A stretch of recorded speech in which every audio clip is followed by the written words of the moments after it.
tell us anecdotes on meeting your boyfriend's parents. Okay, well there is one anecdote. What? Where I got with this guy, he didn't want to touch my friends. Fuck. He didn't want to tell his parents that I had Tourette straight off the bat. He thought it'd be hilarious to have them figure it out themselves. So, he was like, please, you're going to meet them today. Can you please not tell them? Go on, just don't tell them. It'll be so funny. And I was like, okay, this is weird, but okay. I hope they're good-humored parents, okay? So, we go out and so much happened. I tried to suppress so hard, but I kept going, cat! And they kept looking around like, oh, where? And because I was so enthused about this cat, and there was just wasn't one, and they'd look around and then they'd look at each other like, okay. And we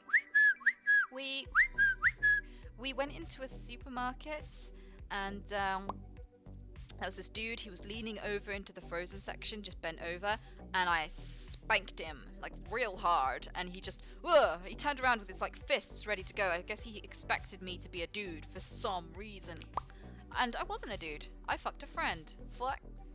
Cunt. What he did, he kind of paused, he looked me up and down. I'm pretty sure he wasn't sure about how he felt about it anymore. And I don't know whether the confusion was, am I allowed to knock a little woman the fuck out without getting arrested?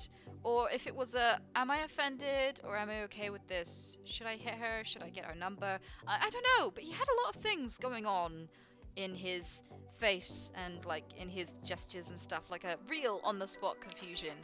So while he was figuring it out, I just backed up and moved away, like completely just walked away from the situation. I was too cringed out to explain myself, basically. Oh! And fuck. Basically, in the end, I turned around and his parents saw. They saw.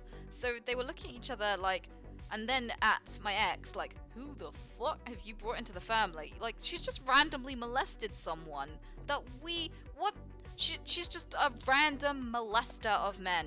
And she did that right in front of us, you know? But, after that, I was just red and embarrassed, and I really wanted to explain, but also too cringed out to explain. Like, I get paralyzed by embarrassment. So if I do something cringeworthy, I would just run away. I won't explain myself or anything or try to resolve the situation. If people walk away thinking I'm a pedo or whatever, that's just what happens, because I just can't, yeah? So we're walking up the street away in this big town full of people, and because I've been suppressing for so long and now I was so embarrassed, I ticked and I just went, I'm a pedo!